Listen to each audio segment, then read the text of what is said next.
Hey guys, Franco here. And today I want to talk about um, one of the things that are more important for me in trading, right? There are three main things that I see as the pillars of a good trader. Number one is a good edge, right? Having edge over the market, being able to have a system that makes money, right? The second more important thing is the psychology, your mental state, because you need to be able to execute that edge that you have, right? And if you don't have the right mental state, you cannot execute on it, right? And the third pillar thing for me is risk management, right? So you don't blow any account, or if you blow one account, hopefully it's not as big as it'll bankrupt you, right? So I want to talk about the mental state and the psychology of trading. And I want to talk about one book that has made a great impact in my trading, and is Trading in the Zone by Mark Douglas. I want to just real quick go over it and tell you what is it about, and I would like to recommend it to you because it has so many insights and so much information that can enrich your trading, right?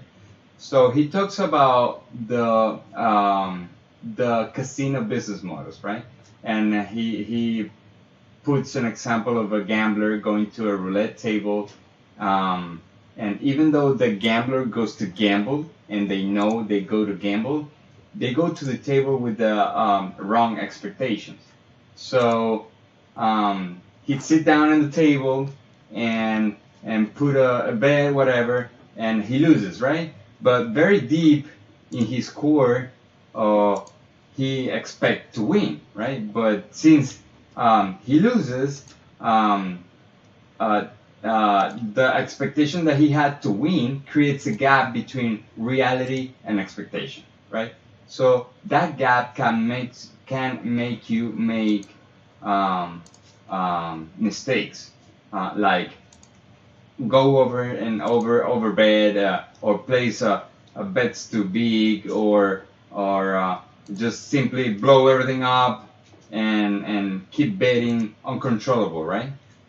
So we don't want that. So he compares trading with the gambler.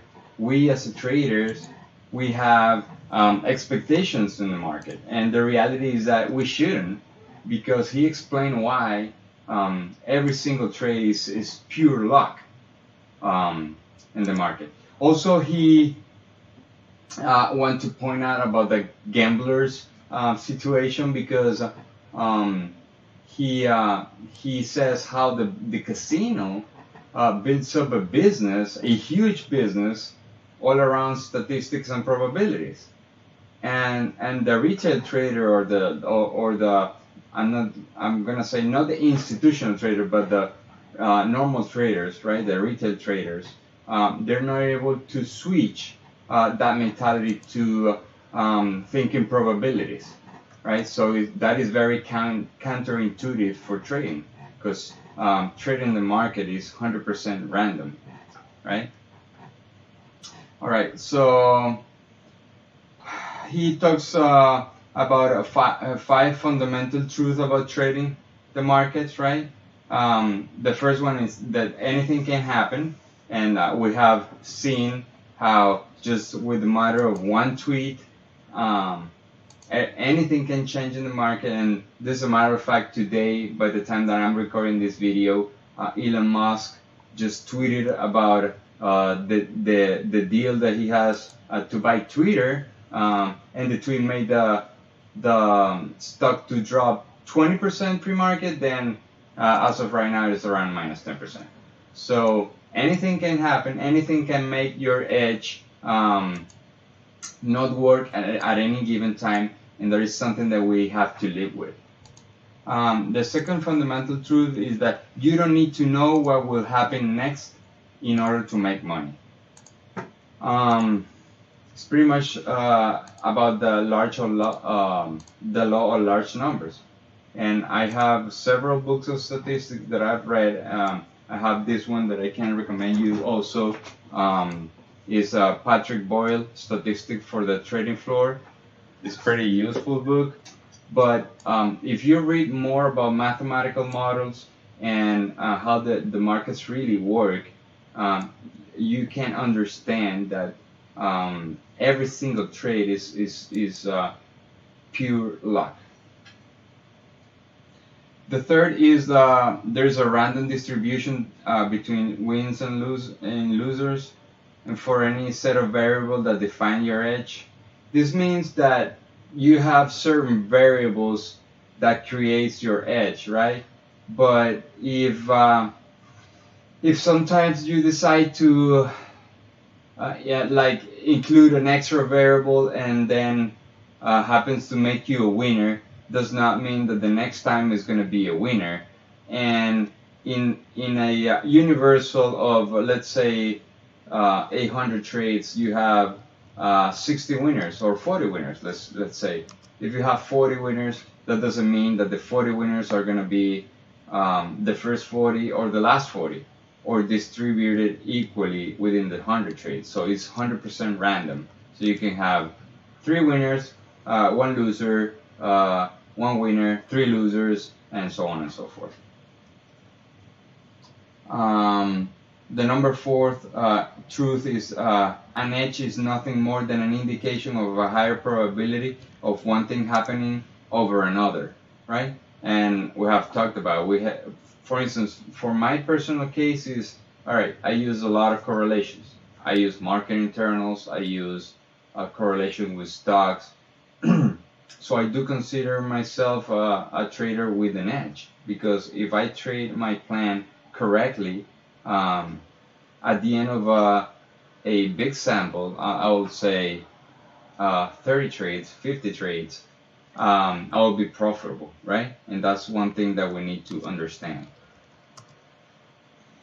And the 5th is every moment in the market is unique, and this is very logical. There are millions of people involved in the markets, traders, investors, institutions.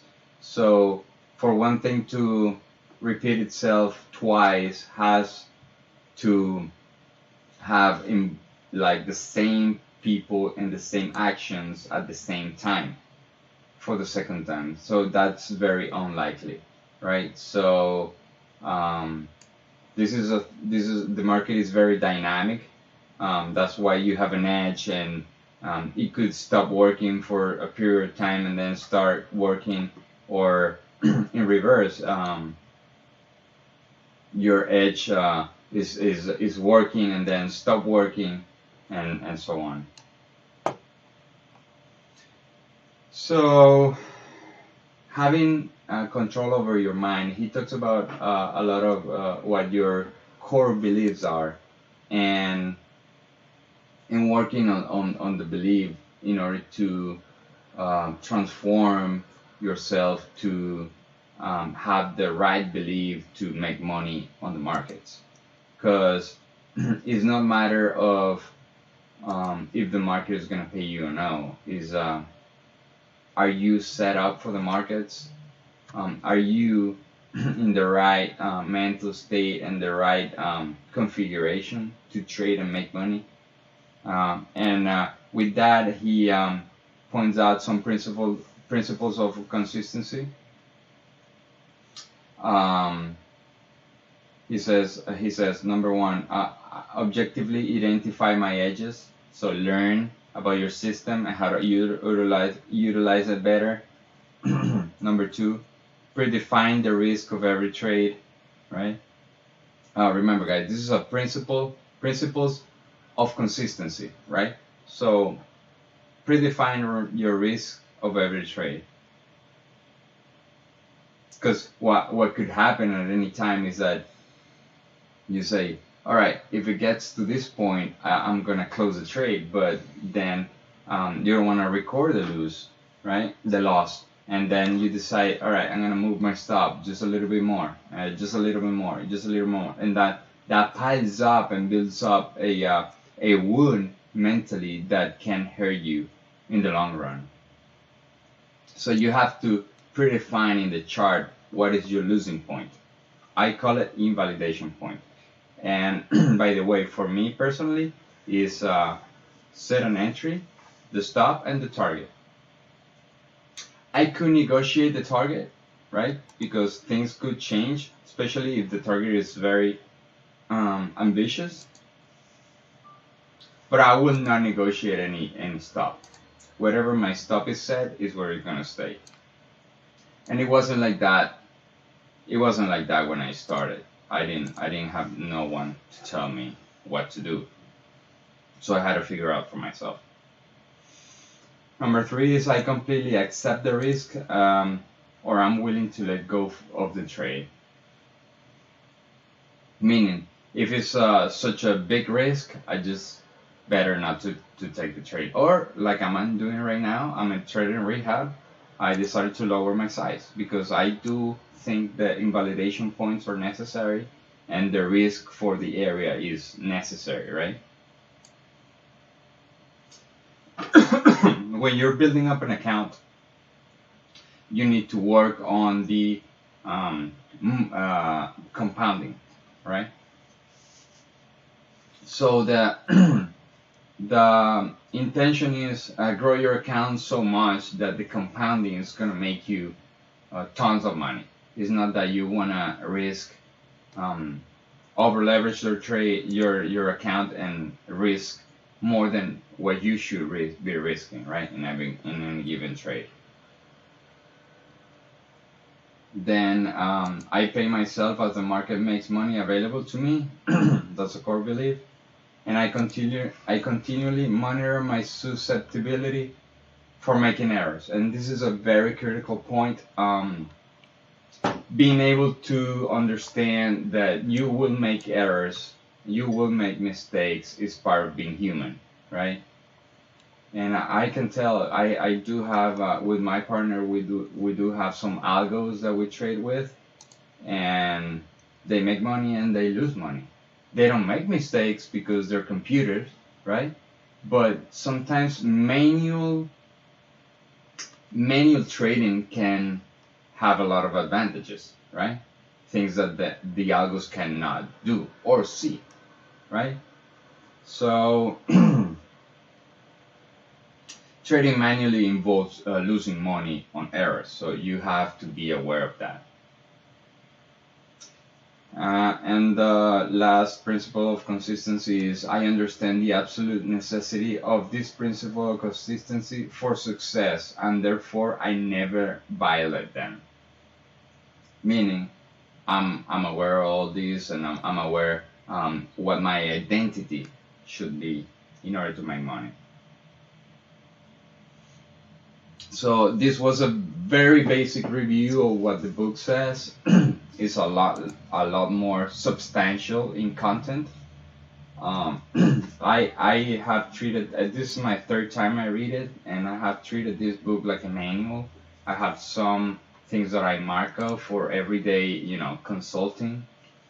And I think it's one of the best investing and trading books ever written.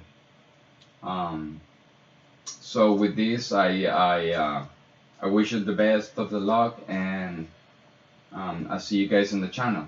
Bye now.